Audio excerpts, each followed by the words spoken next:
Vous l'avez vécu en direct et en intégralité sur notre antenne, sur Europe 1, dans Europe 1 Sport. La victoire et la qualification, j'ai envie de dire sans surprise, du Real Madrid face à Liverpool. Juan José Dorado, propre, efficace, un but. Alors je vais quand même rappeler ce que vous aviez donné. Vous aviez donné Vinicius et Benzema, voilà. Bon, vous aviez plus ou moins raison. Plus ou moins raison, parce que c'est Vinicius, c'est Benzema sur passe de Vinicius. Voilà, donc c'est du 100%. Il a roulé le passeur et le buteur dans la même crêpe. Voilà, c'est ça. Il y a eu, c'est ça. Non, mais belle réussite pour le Real Madrid. C'était pas un match facile. On savait qu'ils pouvaient perdre ces matchs. La qualification n'était peut-être pas en doute, mais ils ont montré ce soir qu'ils sont effectivement revenus au niveau. Et ça tombe très bien pour le Real qui va affronter le Barça ce week-end.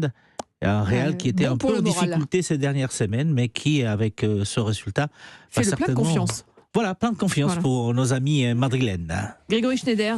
Ouais, ils ont quand même fait un, tout en le maîtrisant, ils ont quand même fait un gros match. Il faut pas s'y tromper. Oui. Il y a pas de. Mais bon, tu n'imagines pas qu'un club de ce standing, entraîné par ce coach-là, ou alignant ces joueurs-là, t'imagines même pas une demi-seconde que ça peut se payer, que ça peut se passer différemment. Mais ils ont une manière quand même d'assumer leur standard, même leur standard qui sont très élevés, qui est, je trouve, qui est remarquable.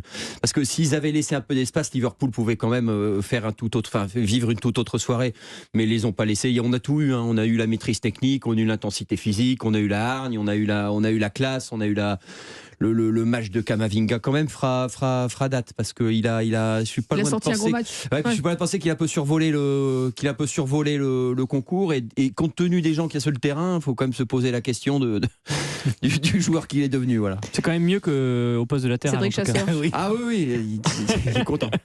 Il savoure parce qu'il va y retourner la semaine prochaine avec l'équipe de. Non, par contre, Céline, là, ce qui est très intéressant au final avec les 8 équipes qu'on a enfin qualifiées pour ces quarts de finale, c'est que si on met de côté un peu l'Inter et Chelsea, qui à mes yeux sont un cran en dessous dans le tableau, ça se tient au final, c'est assez homogène, ces quarts de finale. Il n'y a pas une équipe qui survole.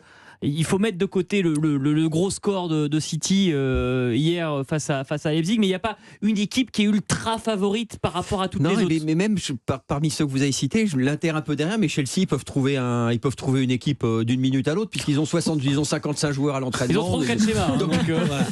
Ils ont la ressource. Ils peuvent tirer ça au plomb, mais sortir la martingale. Bon, c'est l'équipe C ce soir.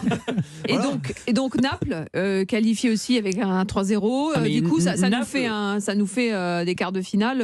Naples fait figure pour moi des 3 gros favoris.